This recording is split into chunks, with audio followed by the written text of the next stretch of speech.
In his only television interview for the political perspective today is independent presidential candidate Robert F. Kennedy Jr. Welcome. It's great to have you on the show. Thank you so much for being here. Let's start with the Federal Reserve, Robert, and you need to tell us and the viewers, potential voters maybe, how you view the Fed and its success in bringing down inflation since a year ago, March. And thanks, Liz, for having me. I'm really happy to be here on this show.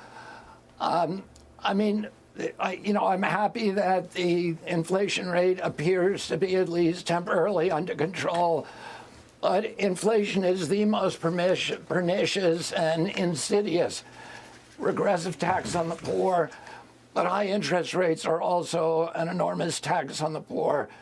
The access to capital now that I'm seeing in poor neighborhoods all over the country is bankrupting small business in those neighborhoods.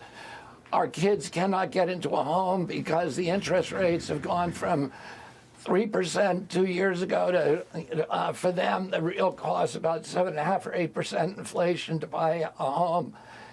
And the cost of housing has gone from $215,000 average cost in this country to $400,000. So you have an entire generation of kids that is not getting into homes. The long-term issue is spending, because inflation and high interest rates are just symptoms. They're just medicine, and they both are poisonous medicines. And so we need to get spending under control. We need to dramatically reduce the military spending. War in Ukraine is we've already committed $113 billion to that. President Biden wants to raise the stakes to $200 billion. We've wasted $8 trillion on useless wars over 20 years that have made Americans less safe abroad and at home and are bankrupting our country. We need to also get health care costs under, and nobody's under control. That's the biggest cost, $4.3 trillion a year. Nobody's talking about that except for me, and I'm the one who can bring those health care costs under control. Hold on. To be fair, President Biden has talked about attacking, high drug prices. Bernie Sanders just last week came out and said he was ready to subpoena 3 big pharma company CEOs because he's infuriated that the United States consumers are paying 10 times what France is paying. I mean, these are developed countries, forget Africa. So there are people out there that are trying to work on this. How would you tackle something like that? Well, yeah, and those are good starts to start standing back against pharmaceutical companies that now own Congress and own the regulatory agencies. But the biggest thing we need to do is to reduce the chronic disease epidemic. And when my uncle was president, we were paying in 1960 to 63, we were paying about 4% of GDP on health care. Today, it's 20%. And the principal addition is chronic disease. So we've gone up to $4.3 trillion a year. We spend more than any other per capita nation in the world. We have the worst health outcomes. Why is that? Because the United States of America, has the highest chronic disease burden of any country in the world. We have neurological disease, obesity, autoimmune diseases that suddenly appeared in the 1990s and that are now the principal cause. 93% of Medicare bills are chronic disease. And, we had the highest death rate during COVID. We had 16% of the COVID deaths. We only have 4.2% of the world population. So why is that? Well, CDC says because we have the highest chronic disease rate. So that's the real pandemic.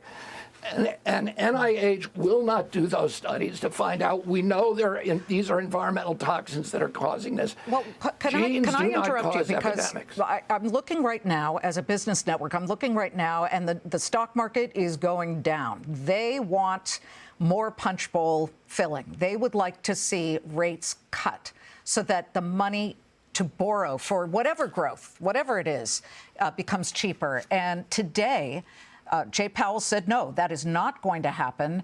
I've seen some of your opinions on the Federal Reserve and specifically say, for example, the U.S. dollar, Bitcoin, and how you would enable no taxes for people who make money off Bitcoin. And on top of everything else, you have also specifically said that you propose this idea to back the dollar with Bitcoin, beginning, though, with a very small number of treasuries. That's a very complicated issue, considering Bitcoin is incredibly volatile in price, although people are now getting to invest in it due to the Bitcoin spot ETFs.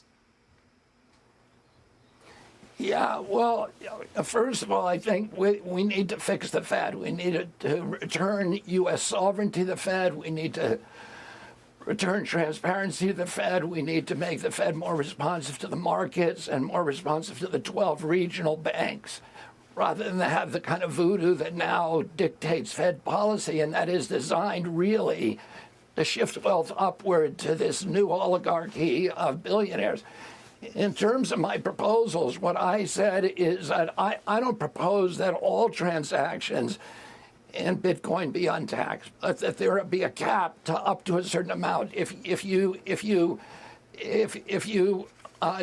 allow big holders like BlackRock to escape taxation on the increases in value for Bitcoin, you'd give a windfall of trillions of dollars to the richest people in our country, which they don't need. But people who have small transactions or buying gasoline or buying who are using it. We want to encourage people to use hard currency in the marketplace. My other proposal is very, very modest, which is that we use a basket of hard currencies, including platinum, including gold, and including perhaps Bitcoin, as a basis for maybe 1% of certain classes of T-bills, and see what happens. See if that has any capacity to inject discipline into onto inflationary policies.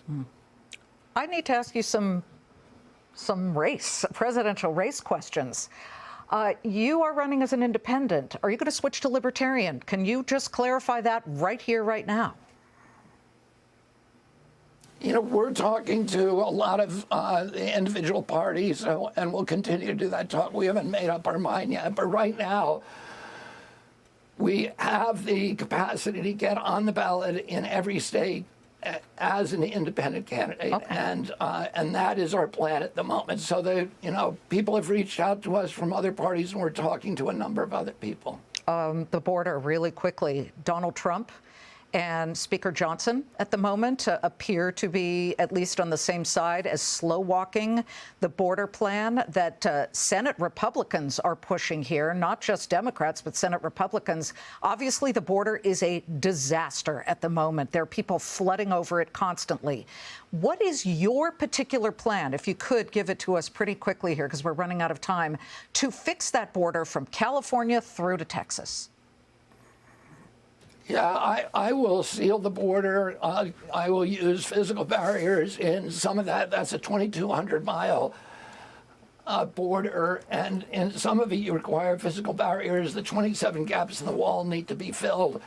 In the countryside, the rural areas, we need to reinstall the fences. Many of them were removed, the long-range cameras, the video, the sensor equipment, and the lights.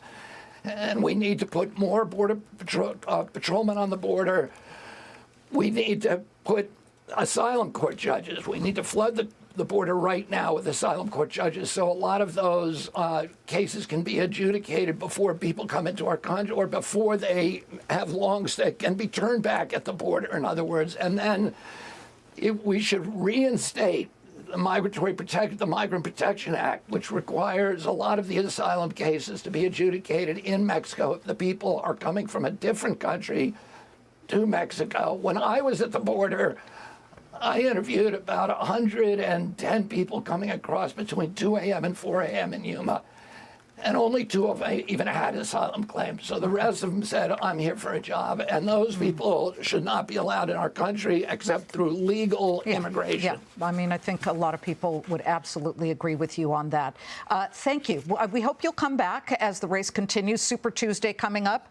We shall see exactly what happens there. Robert F. Kennedy Jr., thanks for coming on. Thank you so much for having me, Liz.